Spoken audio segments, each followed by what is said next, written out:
जों गोजोननाय मोन्दों। दिनै जे बे 27 आरो 26 सानखौ जों फालिनो थाखाय गाहाय नदि मिलनपुराव एसे सिलापथार आनसलिक बिजाबनिफ्राय जों हेफाजाब मोननानै आरो मोनद' गामिजों जों खुंफुंनो हानायखौ आसा खालामनानै दिनै गोजोननाय मोन्दों जोङो। जाहाथे बे सानखालि बे साननैनि हाबाफारियाव माने बयबो बे मोनद' गामिया फैनानै लैहोर लैहोर बे हाबाफारिखौ जयैनो खुंफुंलांनो थाखाय आं गासिबो बे मोनद' गामिखौ आरो जोंनि 27टा गामि जोंनि सिलापथार बिजाबनि 27टा गामिखौबो आं खावलायहरो बिसोरबो जाहाथे जोंजों फैफानानै बे नैथि मंगलबारखौ खुंफुंनो थाखाय आं हेफाजाब होनायनि थाखाय बिसोरखौबो आं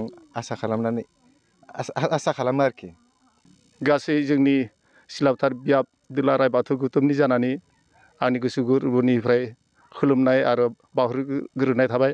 दिनै जों सिलापथार बियाबा जोंनि बै धेमाजि सिलापथार मिलनपुर गामियाव जों खुंफुंनो आखायाव लादों साननैनि थाखाय।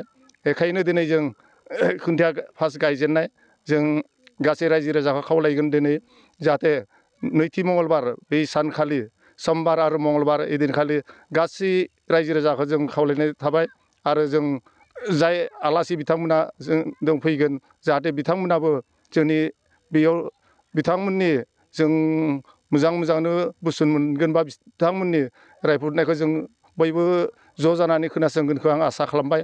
दिनै आं सिलापथार बियाबनि जानानै धोरोमारि जानानै गासैखौबो खुलुमनानै आंनि सुंद' बिबुंथिखौ एसेनो फोजोबनाय जाबाय।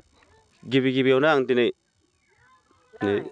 जोंनि बे सिलापथार बियाब आनसलिकनि जिथुनाखि नैथि मागो फोरबोनि बाथौ सानखौ खुंनो थाखाय लाहार फाहार खालामदों। बे लाहार फाहार खालामनायाव दिनैनि बे लाइभ खुन्था गायसननो मोननायलाय आं दिनै जोबोद गोजोननाय मोन्दों। बेनिखायनो जाहाथे दिनै जोंनि बे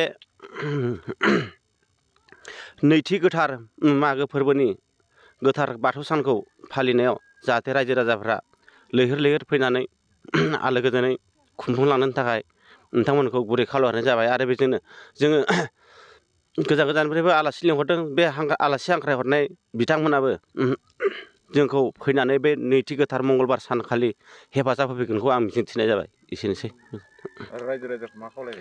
आरो आं रायजो राजाखौबो गुरै हांख्रायहरनाय थाबाय जाहाथे धोरोमनि बेलायाव राव न'आव थायाबासिनो बयबो लैहोर लैहोर फैनानै दिनै जोंनि बे गोथार बाथौ सानखौ हेफाजाब होफैगोनखौ आङो गुरै खावलायहरनाय थाबाय।